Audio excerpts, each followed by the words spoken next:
Hello, I'm Daniel Robertson, the program manager for the Boys and Men of Color Initiative out of Say Yes Buffalo. With me today is Korey Green, the director of the Blackness Project, which we'll be talking about today. The Blackness Project came out in 2017. It's a film about culture and race from the perspective of African Americans and other minorities. It was inspired by another documentary called The Whiteness Project by white Americans in Buffalo on race and culture and the perceived loss of white privilege. Welcome, Korey. Thank you. Glad to have you on today. Also, we have Malik Patterson, one of our Breaking Barriers Youth Leadership Council members. He is 20 years of age and is currently attending Buff State and studying journalism, right? This conversation that we're going to have today is a part of a Facebook Live conversations with WBFO every Wednesday in September, examining the narrative that exists around young men of color in Buffalo. So we welcome you, our Facebook Live audience, to join the conversation. And if you have a question or a comment, feel free to share it with us. Look forward to seeing some of those comments today based on the conversation that we're going to have. So without further ado, let's get started, gentlemen. All right with you guys? Yeah, let's get to it. All right, cool. So Korey, we're going to start this off by kind of going back to kind of how we even got here in the first place. So Whiteness Project came out, right? What were your initial thoughts when you saw the Whiteness Project? I just seen like small clips at the time, so I won't say enraged, but I was kind of like shocked at the first few clips that I seen. Just the boldness of it, and the honesty. I thought it was intriguing because here you have a setting where white Americans can be completely honest about how they feel, and not just like as Americans, but how they feel about different interactions when they come with people of color or any minorities. So I thought it was a great step to open up dialogue on both sides. So me even doing the Blackness Project, me watching the Whiteness Project, I was like, I wish he would have interviewed some black people and kind of separated, so and then maybe get those same people all together. And that's when I'm like, okay, this is something that I need to do as a filmmaker. Okay. Malik, have you seen the Whiteness Project? Oh, no, I haven't seen the Whiteness Project, but I did see the Blackness Project, so yeah. Okay. In regards to just the Whiteness Project overall, where do you think it kind of succeeded, where it kind of failed, do you kind of think it missed the mark? Well, what are your opinions on that? Well, I think with documentaries, it's not about passing or failing. So I would definitely say it succeeded because it brought us here today. It brought about the Blackness Project. So I think with any documentary, it has its purpose. So when you say pass or fail, I mean passing meaning if it got distributed or if millions of people seen it. But in any event, I feel like it created that first step. In talking about race, and obviously there are like so many different issues, but if you can get people together, even if Chinese Americans, whatever, in a comfort zone where they can be completely honest, because sometimes people answers or how they really feel may differ if the room is mixed up. If you're comfortable enough around your own people to say what really bothers you, I think you're getting truth. Right. So I think it definitely was well. And then when you say like fail, that's people's opinions. That's how they feel. So if you're raised how you're raised, and this is what and this is what's been instilled in you, I can't be upset at that person because that's the way they view life. This is, the same thing with religion. If a person, is raised, Baptist and grew up in a Baptist church, who am I to say anything otherwise? So, and I think that's just the thing, especially revolving around race. You have to really, really open your mind up to certain things that you encounter every day. And it's tough. It's a tough pill to swallow, but at the end of the day, I think that's the way we get through it and, try to create a better future. So like you said, Korey, I think I agree with you. I think the Whiteness Project definitely opened the door for us to have these types of conversations because a lot of times I think we as people of color will have these conversations, but we won't necessarily have them in the arenas that we probably need to have them in. Yeah, To we'll kind have of them in the help, barbershop. right? We have them in the barbershop. And we talk about everything in And the that's where it barbershop. stops, Right. after the barbershop. So a lot of people feel like the Blackness Project was kind of like a response to the Whiteness Project. And I know, I think I've heard you say it before that when you decided to do the Blackness Project, that it wasn't basically, it wasn't really a response to that. It was kind of more so giving another, I guess, the other perspective that wasn't displayed in the Whiteness Project. So Right. how would you respond to that? Well, it's just like the same thing as, we all bleed the same color and we all like mirror images of each other. So the first clip that I seen was, I can't think of her name from the Whiteness Project, but how she's encountered with black men. Oh, man. You know what I mean? Yeah. So this is her narrative, her perspective, and where she come from. But then me getting, a black woman and how, what was her name? But pretty much how she was talking about the guy disrespecting her in the workplace. Mm-hmm. These are all personal stories of what these individuals been through. So, you can't tell one without telling the other. So, at the end of the day, I know when I seen that clip first, I know. I felt the same way. And I felt like, let's just take it a step further. And I always envision going to try to interview those people again and, interview the same people we had and even more and kind of do like a mixed project together. And that will be like the final step to both projects, if you ask me. Okay. When can we expect to see that? I don't know. I'm doing a TV series right now. Okay. I know the director from the Whiteness Project, Whitney Dow, is doing some other things. I've reached out to him, but it's been a while, and I think we kind of moved on and done other projects, so that would be something later down the road. We still got to flush out everything from the whiteness and the blackness. So yeah, that'll be interesting to see, especially since we've had a shift in the White House. Yeah, Since both those projects have been done, so Right. I'll be curious to see what some of the responses are going to be. Yeah, and I think it would be really interesting just to see if people opinions change or if their views change. Because I know we reached out to the one guy who said he wasn't responsible for slavery. I wanted to get him on a panel, and he first agreed to get on the panel. Our producer, Pete Johnson, reached out to him, and he agreed to do it.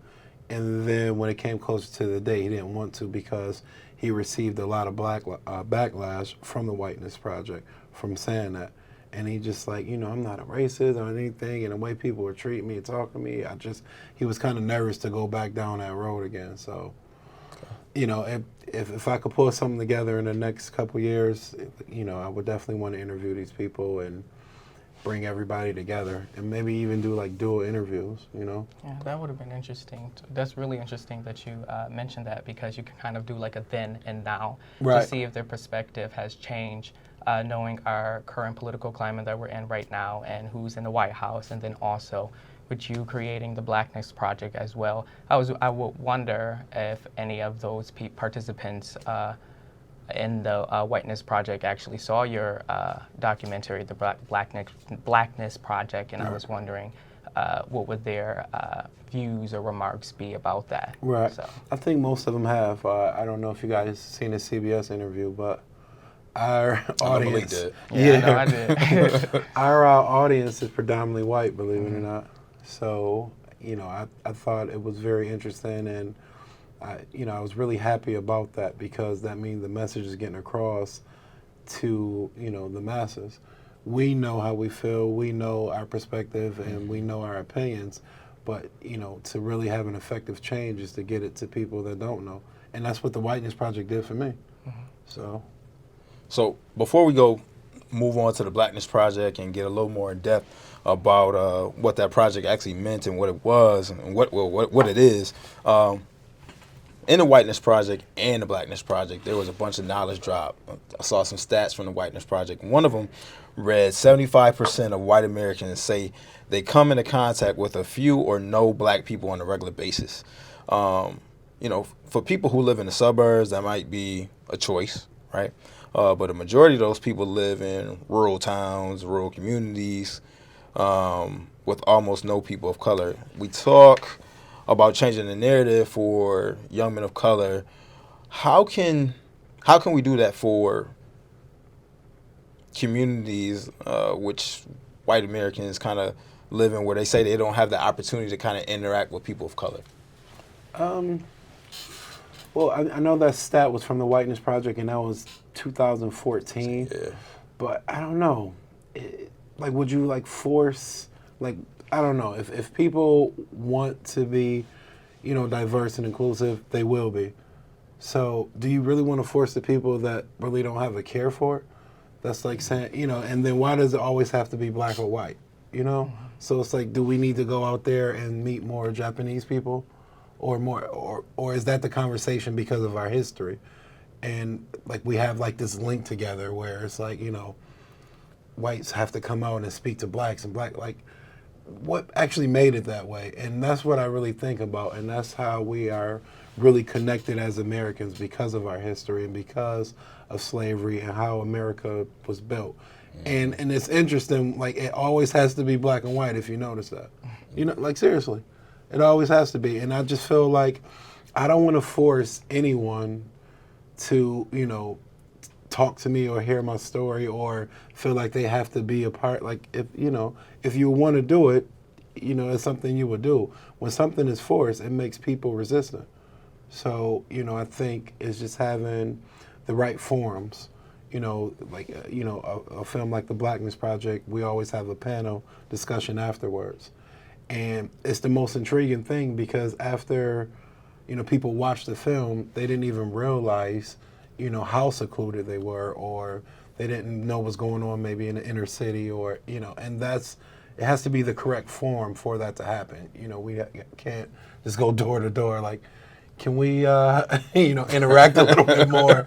I mean, serious. So, I don't know. It's just keep making, projects, and obviously the millennials like Malik, to create that new wave and that new change. And there's just so many different ways we can do it. And that can be with music, with art.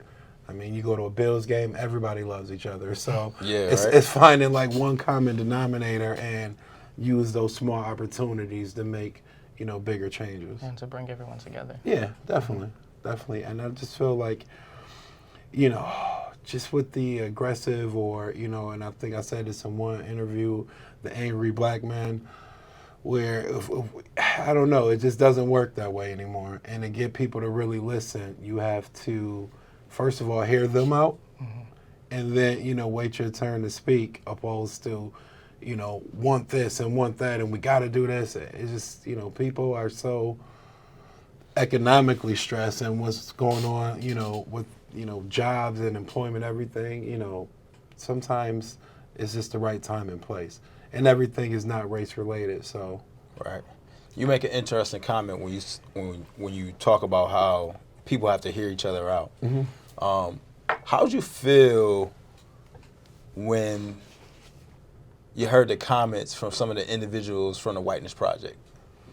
Like I said earlier, where I liked the one that he did in Texas, and it was more of like a younger generation, and you could see like the big difference of doing one in Buffalo with more so like 30s and up, more so in Buffalo, segregated. And you seen a big difference, and he did the second wave in Texas, and you would think like, okay, Texas, and it was very, very different. So for me, just a couple of the earlier ones in Buffalo that kind of, threw me for a loop, where the one older guy where it was like the white man gets nothing kind of thing, and it was just like, and even him talking about like affirmative action, it didn't upset me, but I just disagreed. And I think the new America and what we need to do is be able to disagree with a smile and disagree without getting hot under the collar, because like I said, in any kind of steamy situation, you just can't see the point of view, or you can't really understand what each party is saying if we like shouting and screaming and yelling. So it was just certain things that I disagree with, but it didn't, I wasn't upset at all. Have you received any negative feedback from people who share the same skin color as you from the Blackness Project? Not necessarily. I mean, we received like hundreds of emails and comments, but nothing to the degree of my own people being upset with me. Of course, it's maybe things that, we could have stayed on longer, or they, felt like we could have talked about stronger. Everyone has an opinion, but nobody pretty much upset. And I think the reason being because I was very conscious to balance the film out, where it wasn't going to be my opinion, it wasn't going to be, one-sided or this side is too heavy and we're doing this. I wanted to split it up, and that's why each chapters are pretty lean, where, just kind of leave things open because there's just so many different views and perspectives. Yeah. So for the most part, Have you thought about creating a part 2 to the? Yeah, part 2, or what the would that look final. like? Well, the final one for me, in my eyes, would be to do like a whiteness and blackness together. Okay. So if it's like the Gray Project or black and white, whatever, I would like to do that together. But to do a Blackness Project 2, I probably wouldn't be interested in doing, or unless like some young filmmaker wants to come and do it, like I will guide him and help him. But for me, I think my final stage or final chapter with topics of race would be doing something together. Okay. So I want to make sure that we dive into some of the content from the Blackness Project. But before we do that, I do want to get your opinion and your thought process on what do you think the narrative is for young males of color here in Buffalo? Right now, and I visit a lot of high schools, and I've been doing that, since I've been in filmmaking, and I'm just seeing a lot of change in just leadership. It just seemed like everybody is kind of like following like one certain trend. Or back when I was in school, if he played chess, football, basketball, math club, everybody kind of had their own thing. And when I'm going to certain schools, and not like everybody, of course, but it just seems like we're losing leaders and people kind of just going with the flow. And I like to inspire and encourage, do something different. We're much more than rappers and basketball and football players. Say it all the time. We have a lot more skills than that. And I just feel like even if it's a vocational skills or, learning how to fix cars and having a career and being able to, it's really about longevity and generational wealth. If we can learn a skill and pass it down to our kids, that can make us stronger as a people. We got to stop living so day to day, and being able to pass something down, and that's what I want to do for my sons, where it was like a lot of my friends, we were born with, renting houses. Nobody really had nothing. Nobody, parents left them anything. There was no trust funds, no wills, nothing. Nothing, right. And I think we need to break the chain on that. We have to start thinking for the future. And that's what I want the kids to do. And it just seemed like, they don't, really not interested in tomorrow. And just with the high drug rate, high murder rate within African American males is just, I don't know. How do you think we break that chain and that negative narrative that is often told about blacks? If we can make Black men. like positive, it's really the music, if you ask me. Music has such a strong impact on our culture.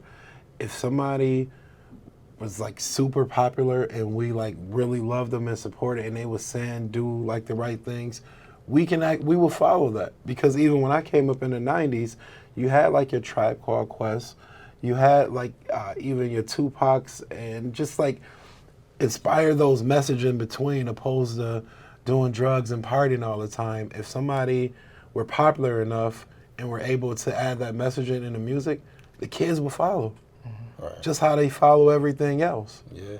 Yeah, but that type When of it stuff comes to doesn't music. sell. So It doesn't sell, They're only doing and what we sells. have to find a way to make it sell. sell, And it's to tough find a because- way to put it in the forefront. It's tough because even with music now, you have some artists that do some really great work, right? But sometimes they're putting out narratives that are counterproductive to the narrative that we want to project for boys and men of color. Right. But that's a conversation for another day. I want to make sure that we acknowledge some of these Facebook Live comments that we had. We actually had Dwayne chime in and said some very inspirational words from you, Korey. So thanks, Dwayne, for that comment. Also had Stephen Powell chime in and say he said keep up the good work, Korey Green. Thank you. Stephen, thank you. Thank you.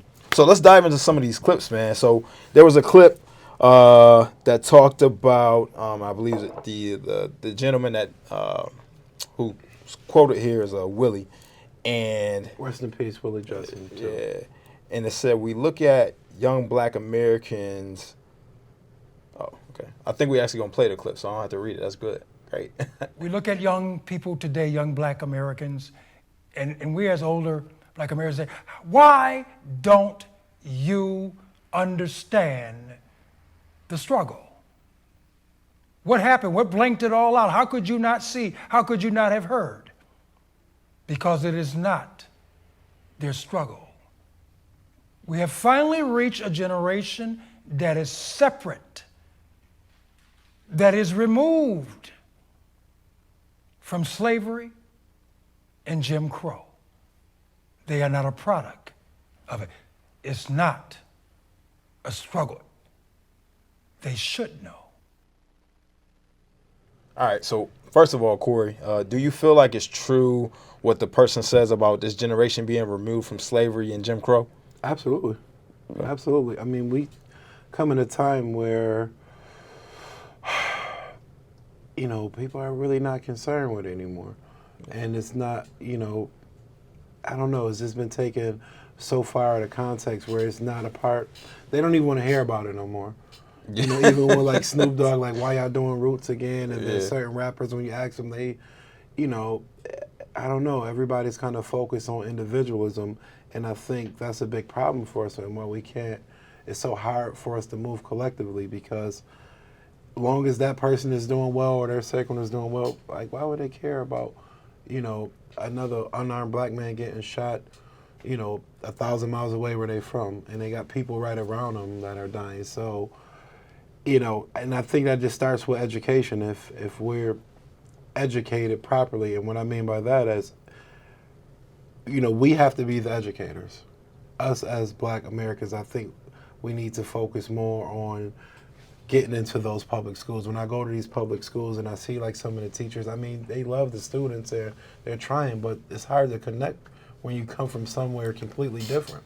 How can you connect with a kid in school that doesn't have running water in his house, or, you know, his brother just got shot, or he's taking care of his little brother, his mom on drugs? That's very hard to relate to in chemistry and talking about, you know, it's something different going on that these kids are dealing with. So they don't really have time to care about, you know, what happened in the 1800s or, you know, with their stomach growling. So we have to get people in there that really understand and having more mentors. And honestly, I just feel like these teachers need help.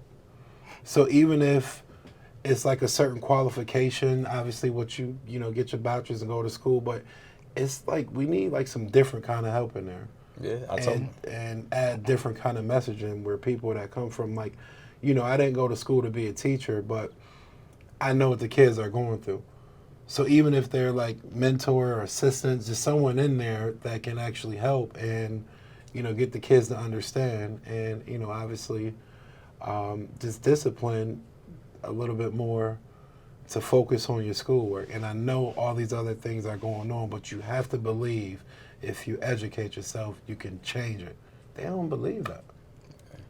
Well, can I comment on that? Yeah, I was going to ask you what were your thoughts on that. I was just thinking about it, and I think that I kind of agree and disagree with that statement. I think that we need to find balance and find a way in which we can still educate the youth and still teach them about their history and what happened hundreds of years ago. I don't mean to interrupt, but I'm speaking for like Buffalo Public Schools. Oh, Buffalo Public Schools. Yeah, and I'm not like, because that's a primary area that I show the film and I speak to. So there's great schools out there, but for like the inner city and Buffalo Public Schools was my comment. That was for my comment. So. Yeah, I was going to say that I still feel like there's a way that you can go about it, because then again, then you're now talking about trauma, because I mean that can be very triggering to see the same things happen over and over and over again. And I know from my personal experience and the young people in my community that who I have actually spoken to about, you know, certain situations or things that are happening in our community, is that it almost seems as if they are numb to the whole situation because this is their everyday today situation. they wake up, they see it, they go home, they see it, and it's like the cycle repeats itself over and over and over and over again. So I feel like there are some young people out there who actually want to be educated about it, and who are trying to take the steps necessary to educate themselves and so forth. But it's hard and it's difficult, and it's like how I think we need to find a way in which we can just really help them come to terms with it. And How I do you think do one that? of Do we, the like, add, issues, like more counselors, or because like you were just in high school, it's been about 20 years for me. So with you just being in high school, like when they're dealing with that kind of trauma, like what do we do? I mean, going back to like what you said earlier, is that you can't force anyone to do anything. But I do think that if the school system will provide more counselors, my opinion about it is that I do think that it should be required that every student in high school, and some even in elementary school, get the chance to see who their counselor is and at least meet with them once. And then from that, moving forward, then for them to make that decision of whether or not if they want to continue to go see them. But that's a really good question, because I think that I think in order to really answer that question, you should go out to them and actually speak with them, like create some type of opportunity where you can bring together a diverse group of young people and ask them that question specifically to see. Malik, I think that's part of what we try to do with the Youth Leadership Council, and I don't want to take us down that path because we'll wind up going down another path. I want to kind of keep us going here in regards to the Blackness Project, right? Mm-hmm. So there was a clip that talked about affirmative action, and for me, I don't really think that affirmative action really has a presence anymore in our world. But it was a clip from our Mayor Byron Brown, and I think we're gonna roll that clip real quick, and then I just want to get some responses from you and Malik on that. Okay. In this day and age, many of those programs have been dismantled. So those that think there are still many programs in that 1960s, 70s affirmative action space, I think they're wrong about that. I think in this day and age, when people are able to break through, when people are able to succeed, it's because they've put in the work, it's because they have the talent, it's because they've accomplished what they need to accomplish to be able to be in the position that they're in. So, Korey and Malik, we had the mayor talking about how affirmative action programs are basically no longer needed because anyone who really works hard, they can achieve, right? But there was another woman in the film who kind of disagreed with that. Let's kind of hear from her.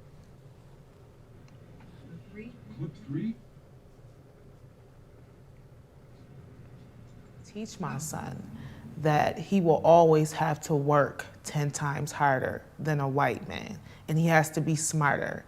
And I might not seem like that's the right thing to say to other people, but for my son, he has to know what he's stepping into. So when he does go to this job interview, or when he does go to a certain event and he's not picked for the color of his skin, then he knows how to keep moving.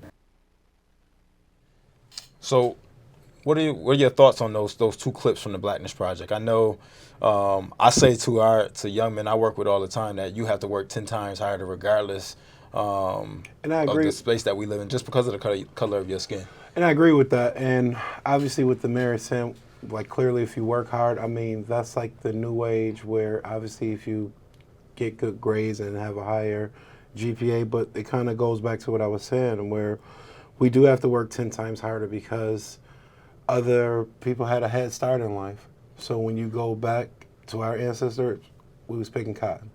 We was brought here to work for free, and that was like the bottom line. Slave labor. Right, where we wasn't even looked at as human. Just like you got cattle and then you got black people. So it was like, of course we have to work. We have a lot of catching up to do. So, you know, we don't have, like, when you go far, far back, it's not great stories of, you know, our great-grandfather started Welch Jelly, or, you know what I mean, or even a Lenova's or something, or anything that's been passed down. You know, so we were very lucky if we did. I mean, we got like very small stories in between, maybe a Madam C.J. Walk, but how many stories of it? It's not a lot. So we do have to work 10 times harder because we have to start building generational wealth. What's your thoughts on that, Malik? Do you feel like as a young man of color that you have to work 10 times harder than everybody else?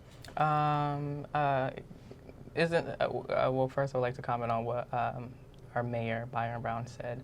I somewhat agree with that, and then again, I disagree in the same sense because to me, that's kind of like what the American dream is, that you can, if you work hard, if you do right, then you can be successful in life and so forth, but that rule only applies to those who are white and those who are privileged.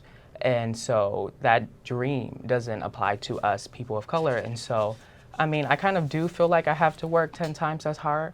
There's been many instances and there's been many instances where I have had a job interview and I knew that I was qualified, some might even say overqualified, because I had the background, I had the experience and so forth, but I didn't receive the job.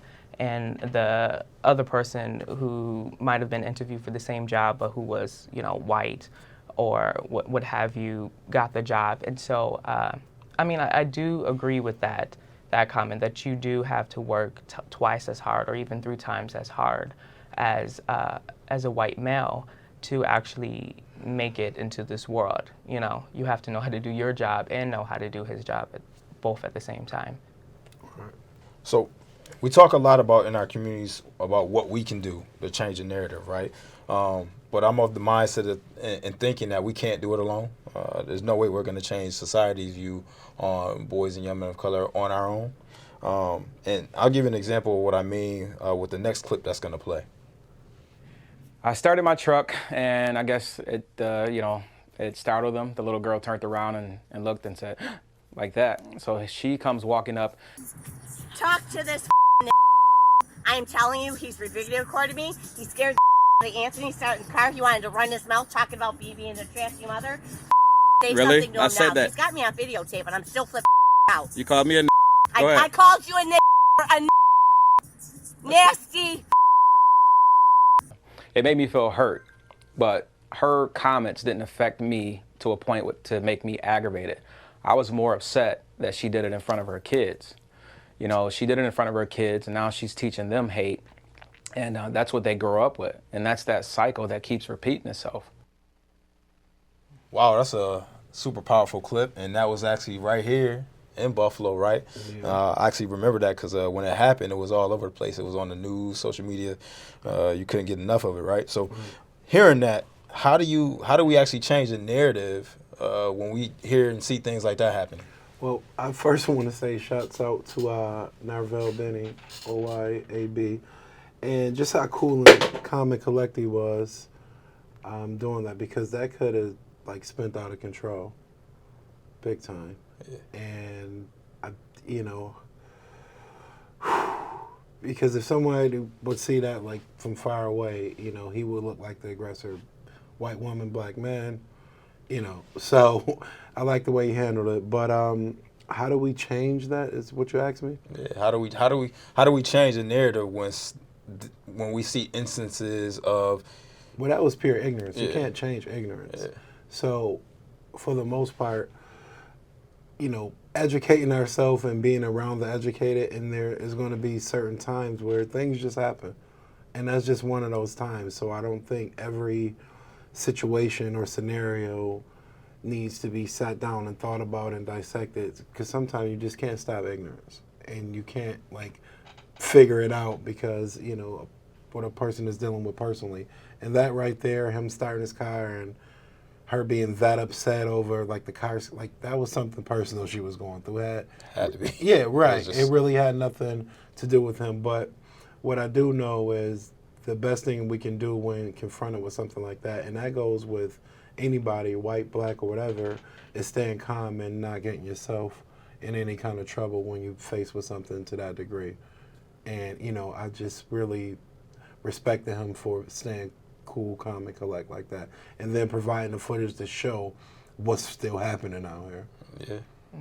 And you had a story too. Well, I know you tell it yourself, where staying cool, calm, and collect? Because Yeah, so recently I went into Bed Bath & Beyond. I'm working on the weekends at my part-time job. I'm in my uniform, full get up, everything, right?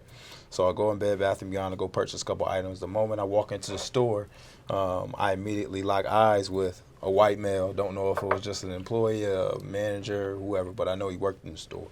And the whole time I'm going through the store, you know how you can feel somebody Staring at watching you? you, staring you. Yeah, every movement, every gesture is just like being recorded, right? My spidey senses was up in the sense. right, gotta keep your black spidey sense. Right? I got my black spidey senses up. So I proceed to, do what I do, But now in the back of my mind, I'm starting to feel all self-conscious, right? I'm like, I don't want to reach into my pocket. I don't want to grab my keys and slide them in my pocket like I normally do because I don't want anybody to think that I'm stealing anything in here. And you gotta pretend to look at an item you wasn't even looking for. Right? And Bed Bath & Beyond is set up in a square. So Right. I'm walking around this huge store. The entire time I'm walking through the store, I keep seeing this individual. I finally get to the checkout counter, and I proceeded to pull cash out of my pocket purposely, and I pulled out my plastic because I was trying to send him a message because I knew he was paying attention to me, right? Right. So on the way out, in my head, I'm thinking about what I really want to say to you, but I'm like, is it really even worth it? And he watched me walk out of the store. And if he would have watched me walk all the way to the vehicle that I was driving, then maybe he would have thought that, he's not in here trying to steal because why would he need to steal if he drives that? Or and it's just I say that to say that you think about the Malcolms, the Martins, all the individuals that were on the front lines when we're going through this fight for civil rights and all the things that we know have unjustly been done to us and our people. And it's like we haven't moved the needle at all, really, because some of the same stuff that our ancestors and people before us dealt with years ago, we still deal with today. Yeah, we're dealing with it now, but we definitely moved the needle because what they were going through was, different water fountains you couldn't drink out of. But back to your story, in that situation, and just like kind of with Narvell, I like to deal with stuff so I can leave it right then and there so I don't take it home with me. Because that can be, trauma in itself to now you're thinking about that all the time and now you constantly got to do. Hey, buddy, can I help you with anything? If, kind of feel like you're following me. I'm here trying to purchase some items, just to make him uncomfortable opposed to you being uncomfortable. Why do you got to be uncomfortable? And that's my whole thought, though, Korey. It's like, why in this day and age, as a young man of color that's out here doing the right thing, why do I still have to feel uncomfortable when I go into a store? Confront it when it happened. And then, you would have probably felt a sense of relief, and maybe we wouldn't be talking about it, or maybe we still be talking about it because, I felt great that I said that. So, even for the next person, and if somebody is watching this now, I think we just been living in silence for so long. This is the time to speak up. And as long as you're doing it in a respectful way where you're not trying to antagonize or, you're trying to, start a scuffle or you just...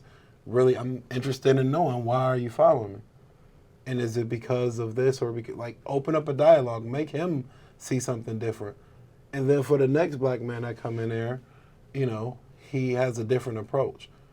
Everybody steals, everybody does. It's not just black, So confront him, and opposed to you having to pull out cash and currency, you got to do all that just to make him feel we're not stealing. I don't know. I want us to confront things as black men and don't have to live with it any more than we've already done. We already go through enough. Yes. You just want to go shopping Bed Bath Beyond. Why is that an issue? Why is that an issue? It's 2020. Seriously. It's almost 2020. Why is that an issue?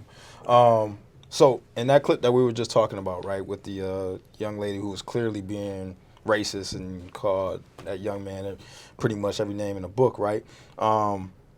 We know it's problematic, and there was another situation that our mayor actually encountered that's from the Blackness Project, so I want to get your take on that too, and we're going to cue that up. Okay. When I was first running for mayor, and it seemed like the momentum was building, and I was getting more and more support, and I was getting support in every section of the city, and I was in a particular section of the city that was a mostly white section of the city where there were a lot of people at an establishment who were there to support me And one of the people at the event said, I never voted for an N-I-G-G-E-R before, but I'm going to vote for you. And everybody around kind of froze. And they looked at me like, oh, everybody was murmuring and muttering like, what's he going to do? What's he going to say? And I simply said, well, thank you very much for your support. I appreciate it. And I kept moving. So I'm not sure how I would have responded to that situation as a public official, right?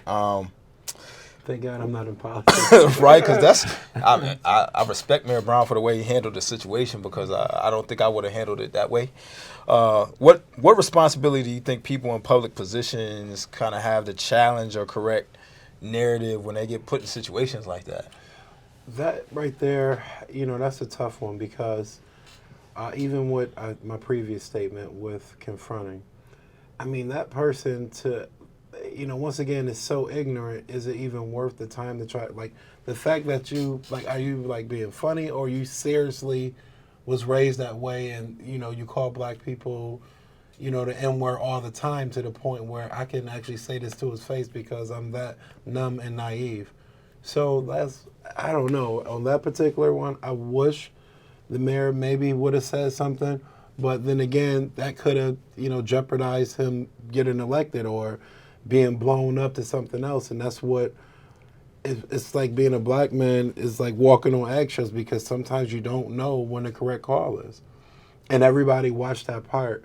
It's just like a gasp in the room, like they can't believe he just said thank you and thank you for your support, where, everybody wanted him to be, fierce and fiery. So it's just, when something is that ignorant to the degree, sometimes you got to bless and release, pray for that person and let it go. And that's, I think, with the whole, with Martin Luther King, where it's just like certain people are just so gone where you got to just pray for them and let it go. Yeah, sometimes seriously, that's all you can do, right? Right. I mean, to, say that to another person, and it's either one or two things. Either you did it on purpose, or you just that naive. And I think, it's a little bit of both, because I think I asked him afterwards. I think he said it was elderly white. I don't know if he was German. I can't remember, but he was this, to the point where this is what they called black people. So I don't know. So what were you hoping that the audience would gain from visually seeing and listening to the mayor of Buffalo, Mayor Byron Brown's perspective? Well, it was just, I wasn't really hoping for anything, but just me as a filmmaker, just him giving what, he goes through to be in that kind of position and that leadership, and being the first black mayor. So clearly he had to go through a lot, and even a story like that, I just wanted him to give his perspective. So any person that I interview, I wasn't looking for anything out of it. It was where they come from and what they deal with. Yeah. So we all gain something from those personal experiences. Right. What I was able to take away and gain from listening to the mayor and actually just seeing him in your documentary was that it does not matter how much money that you acquire or position you hold. What position you hold. You can be the president of the United States, you can be the mayor. Oh, they said stuff about Obama. Yeah, but if you are a black man, you are still subject to other people's interpretation of who you are, what you're capable of doing, and so forth. So that's what I ultimately gained from seeing the first black mayor of Buffalo and listening to his experience with dealing with that. Yeah. So before we move on to the next clip, I just want to remind our Facebook audience, if you're watching out there, feel free to leave comments, questions. We want you to be involved, just as involved in this conversation as we are. So next story really stood out to me. It was a story in the film of the very careful steps a man and his family practice over and over again after, before they actually visit a grocery store. And I think it was kind of stationed somewhere in the South. You know what clip I'm talking about? Yeah, Willie Justin. Okay. Where they was driving, and we're gonna cue that up real quick. Okay. Yeah. We had to practice and be drilled over and over how we would behave as young children, how to enter a store, how to leave out of a store, as to not attract attention, not to put our father or our mother in jeopardy of being accused of your children destroying or stealing or touching things. You would stand at attention by your father's side, tell him what you need, stand in plain sight of the storekeeper while your father went and fetched from the counters and the shelves what you asked for. When you received it, walked strongly and sternly back to your mother at the car and send the next child into the store to stand by the father. And the same drill will be repeated for that child until all have been served. Get in our car and drive off. Well, it's a powerful clip. We hear all the time about the differences between raising a white child and a child of color, especially when it comes to interactions with police, right? How can we change the narrative for children when we have to teach them to play by these different rules? I mean, obviously when it's police contact, it's safety first. So obviously, it's sad that we have to teach it, but it's also necessary. Just really, being put over, try to be polite, obviously show your hands, identification, right, all that kind of stuff. It's sad because yes sir, no sir. Right, and you think about other kids and other, races where they don't have to sit there and talk about, like, if you get pulled over. They don't even have to have that conversation. It's not even a conversation. So, but, the world that we live in, I'm definitely teaching my boys and, my, cousins and nephews, just be respectful as possible. And obviously comply with what they asking you to do. And at the end of the day, you should be okay. And if you doing something that you're not supposed to, just put your hands up, get on the ground, do whatever it is so you don't look like a threat, because the way we are approached, we're already a threat.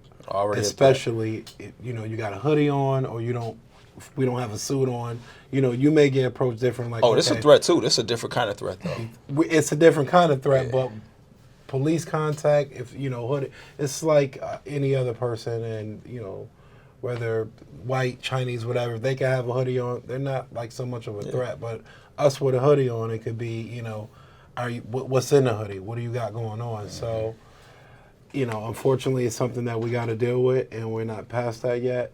But just, safety first. I don't want to see anything happen to anybody. So just, even if you wasn't doing anything wrong and you get pulled or police asking you, just comply. Just comply. Yeah, I learned how to comply with the police officers. I'm thankful that you and Mr. Tommy took a few of us from Breaking Barriers to go see that movie last year, The Hate You Give. Because man. honestly, Powerful that's flip. where I learned that, because in my household it was never a conversation, because I always, my mother always had access to a car. And so even when she wasn't able to drive, my grandmother or somebody in the family always dropped me off at school, dropped me off where I needed to go. So I never really had to take public transportation and so forth. So that limited my interaction with possibly, getting put over or interfering with, not interfering, but, having contact with a police officer. And so a couple of months ago, I actually did get put over because my tail light was out. And so Get your tail light fixed. I got it fixed the next day. And so it was about 11 o'clock at night. I was driving up East Delavan, and so this police car just did a whole 360, and I'm like, okay. That's what they do. Yeah, it did a whole 360. You know that. Next thing the I lights know, go on, it's over. in my rearview mirror, I'm looking at the police lights, and I'm like, oh my God, please, not today, not me, please, please, why me? And so the police car pulled up behind me and proceeded to walk up front. And I immediately, after watching that film, I immediately put my hands on the steering wheel, and I saw it was a white police female, and she had her hand on the gun, and she was just like walking up close to me or whatever. And then she asked me for my license and my registration. I literally went step by step by step by step with her. I was like, okay, ma'am, well, my license is in my back pocket, so I have to remove my seatbelt, and this is how my hands are moving. Okay, my registration is in the glove compartment. I'm moving my hands to open. I'm now opening the glove compartment, and so forth. That's crazy. And she gave me a warning and told me that I had within 24 hours to get my tail light fixed, or I have to go to court. And then, since that was the first time of me ever being put over, I'm like, okay, well, am I even going to have enough time to get this fixed? Normally, if you go to a shop, you have to, schedule an appointment and so forth. So I was just asking her, ma'am, am I going to have enough time to actually get this fixed so I don't have to go to court? And she was like really aggressive. She was like, I'm doing you a favor and all of that. I'm like, okay, ma'am, thank you for your help. I'll just figure it out myself. And I just completely shut down and said, okay. And she, went back to her car, and then I was able to go. She was nice. She was nice. She was nice. Korey, man, when I sit here and I think about just what Malik just shared, man, it's almost a process that we go through in our mind that other people will never have to go through when they get pulled over by the police. And I mean, it just says, it is what it is. So it's like, we've been through so much and we've been down that road, and I just feel like at the end of the day, that's not going to change until it becomes more black police officers. And they still, have a certain way because, people that they're pulling over are people of color that's probably doing stuff for whatever unit. So, I mean, just as long as we're being safe and we can get like the numbers down of unarmed black men being killed, I just, the biggest thing that we can do, I mean, we can talk about topics until we blue in the face. We have to stop looking for validation from white people, from any other race besides ourselves. And our number one focus needs to unity and focusing on each other. If we're all teaching each other and educating each other from the masses, we have a stronger fight. I mean, it's an easier fight if we're together. And our biggest thing is being so separate and, not being outraged enough to where something does happen, us coming together. Like I said earlier, we really don't care. And we got to stop being like that. I understand, like, we go through so much as men, as women, as black, but everybody in general, but we got to find a way to care, and we got to find a way to link up and educate, because that's not going to change.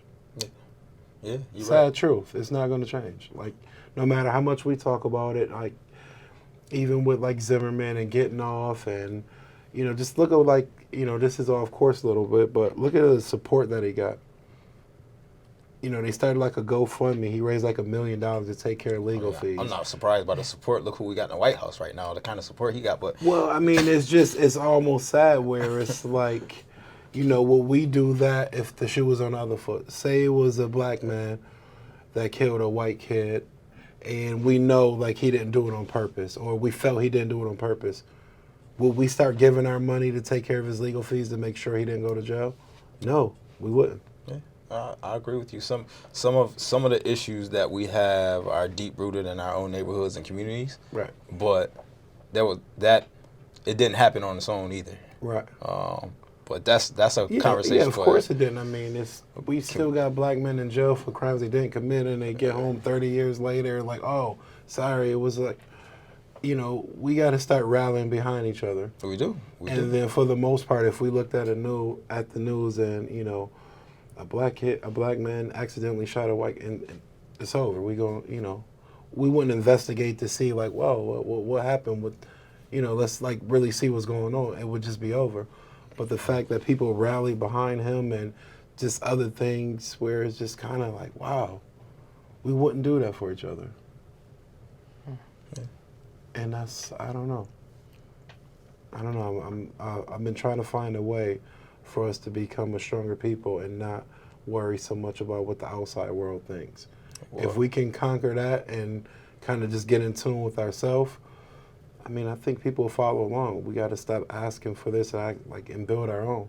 And I think that's what, the civil rights was about in the 60s, and just, we know how the world is. We know how People view us, and certain people, not like everybody, of course, but we know how it is. So it's time to stop acting so shocked when it happened and so outraged as if it's not going to happen again. If we link up and do the things we're supposed to do as a community, we have a better fight. I got a question that just came in. It actually comes in from Tommy McClam. Hey, Tommy. Tommy says his question is, what about taking names of the officers that are rude and the police car numbers, dates, times, and filing complaints? I mean, that's a step, of course. If you get enough complaints, if we all get on the same accord, but, him doing that one fear here and there, like, okay. I don't see that being a big impact unless we're doing it by the masses. Yeah. If Jay-Z says, okay, everybody, this is what we're doing. Somebody that we admire, we trust, or LeBron James, or somebody who has a strong voice and say, okay, this is what we're doing, y'all. If you get pulled over and something that just happened, this is what you do. So it takes somebody at the top who we love and respect and has leadership. Then if they get in 1 million complaints, it's like, okay, now we got to figure this out. I'm going to push back on that. Do you really think it takes somebody at the top, though? Because of course. If you don't think if something was to happen to you, people wouldn't rally around you? Well, that's... Because I think the way you're positioned, especially with film, that you have influence on the people that follow you and the people that appreciate your work. Of so course. if something was to happen to you, I think people would rally around that. Of course, on the local level, but I'm talking on a national level. Right. I have a strong local presence and, obviously a little bit national and international, but not to the degree of my community. So if somebody at the top says do this, whether it's, even Obama or whatever, it would take local leaders like myself to say, okay, he gave the message, this is what we doing, so I'll get my community together. You have a strong presence in your community, you get your community together. But the leadership has to come from somewhere else to get everybody on one accord. Uh-huh. We could go deeper there. I want to get to this last clip, though. Okay. So the last clip, I think, was a clip around white people are not the problem. So we're going to roll that. Okay. White people are not our biggest problems. We are our biggest problems. I feel like white people give us all the opportunity in the world to succeed, to move forward, to become successful, but we don't take advantage of those opportunities. I just feel like we are our own worst enemies. And I don't feel like anything is going to change until we as a whole come together and take responsibilities for our actions. So there's a lot to unpack in that statement that she made. She kind of references self-responsibility as one thing, but there's certainly, we got problems in regards to structural and institutional racism. What are your thoughts on that? I agree and disagree. I agree definitely that white people are not like our biggest threat, our biggest problem. And although we would like to believe that because of our history, and I guess it's true to some extent, but from my experience and the things that I've been through, is, we really, I don't know if we were already instilled or taught or self-hatred, but, we got to start loving each other again. And if we can love each other and not be afraid of each other and don't do things to hurt our people for self-advancement. So it's I'm not gonna sell somebody I love drugs, or I'm not gonna do this in my own community, or if I'm riding down the street, I'm not gonna throw a piece of paper in my neighborhood, and just have that kind of thinking and that kind of I'm not going to awareness. Ignore that young man I know is growing up without a father. Let me become a mentor to that young man. I may be tired, I may be getting off work, but if I gotta, pull over and talk to him because I know what he's going through, we gotta go outside of our comfort zone. And just because if I'm doing well as an individual, I feel like I don't have any responsibility. And then I feel like that's that's piggybacking off what was trying to be done. I feel like they killed off our leaders. So, we are afraid to lead or lock them up or, all kind of things. But we were building leaders and then it just stopped. And we became so economically stressed where we don't even care about that stuff. So where I don't think it's like some white man in a crystal ball, like how can we keep blacks? But there are obviously certain things in place where Certain things in place, it's going to, whether it's like redlining where we can't get, whatever the case may be. We know all the stuff that is against us, and we know for a fact where this country wasn't really made for us. It wasn't. They didn't bring us over here. Well, how can we get the black man to do well? That wasn't the mindset. Yeah, that wasn't the mindset. How can we get the slaves over there to help us do well?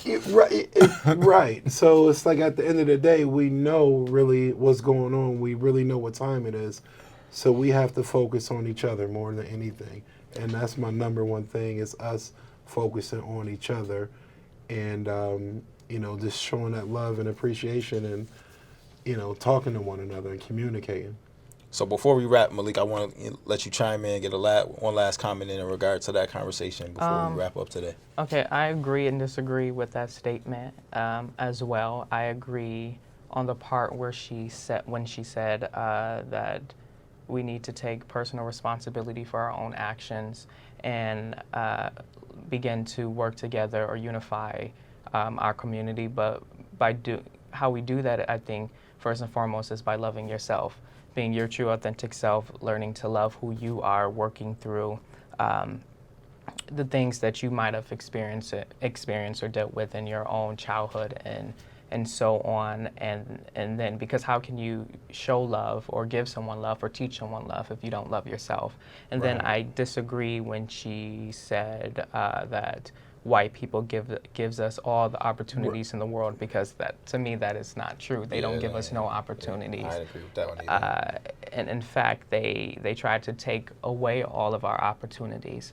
So that's kind of just my comment. What I think when you say about like that. try to take away, like that's like too general. Like who's like when you say like white people are taken away, like. If we create our own opportunities, they can't take them from us, right? I mean, and I think one of the things that we've been trying to do, especially with the work that we're doing, is trying to provide and create those opportunities for young men of color. Mm-hmm. I think we just got to get to that point where we don't look for opportunities from other folk. We start to create our own. Yeah. But then you have to change the mindset. One last thing. But then you have to again change the mindset that a lot of people of color have about themselves and about other people of color as well. Because just by giving them opportunities or them being in positions of power where they create opportunities for other people of color, nothing really changed if they have the same mindset that those people who try to oppress us do as well.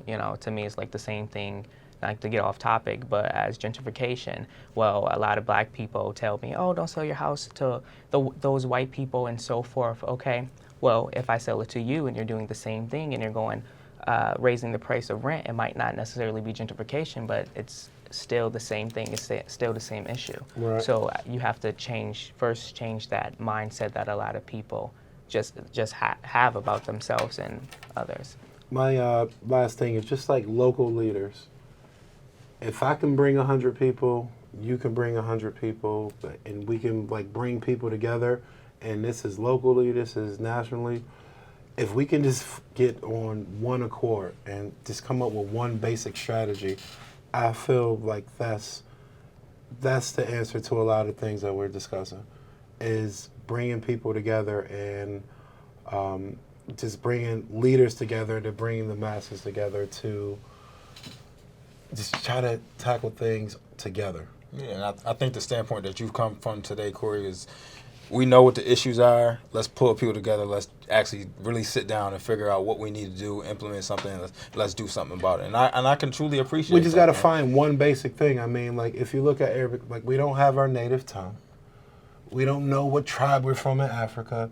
We don't have a common religion. You could be Baptist, I could be Methodist. We got all these things that's so different about us that, other people may have, where they can go back and trace who, how they came to America and, speak a different language. If you like, Spanish, they have all these. We speak so many different languages. We don't know where we come from. We know all this. But now it's time to bring us together and figure it out exactly what we need to do as a masses. And, Farrakhan may be a little bit radical in some of his views. I went to the Million Man March, and he was just trying to get 10,000 men together in each city and group together and like kind of figure it out, because we got so many different issues, and it's just you keep talking about the same thing. It's not any real effective change. Right. It's just a bunch of conversation until we get together and move and like make one thing at a time. Like once, okay, we did that. Like the same thing with Martin Luther King, where is the scene in the movie Selma where, well, you know, we don't want you to vote right now. Let's do this. Like we did a major blow with this over here with the segregation, and he like, no, it's time. We got to vote now. And they was trying to get him on a different economy. Like, no, we got to vote. This is what we need Focus right on now. that. Let's do that right now. We have to find one thing, and what's the number one thing right now that's holding us back as African Americans? Tackle that one thing and then get to the next, because there's too many different things. And everybody's saying something different, and it's really becoming distorted. Yeah. I think we'll get there eventually. It's just it takes time. It takes people coming together. I want to thank you, and I appreciate you being here today, Korey. I know you're busy and scheduled. I look forward to seeing you in a couple of weeks with the young men from our council. Yeah, I'll be there. Malik, it was good to see you. I appreciate your time today. Thanks to everyone who tuned in on Facebook Live.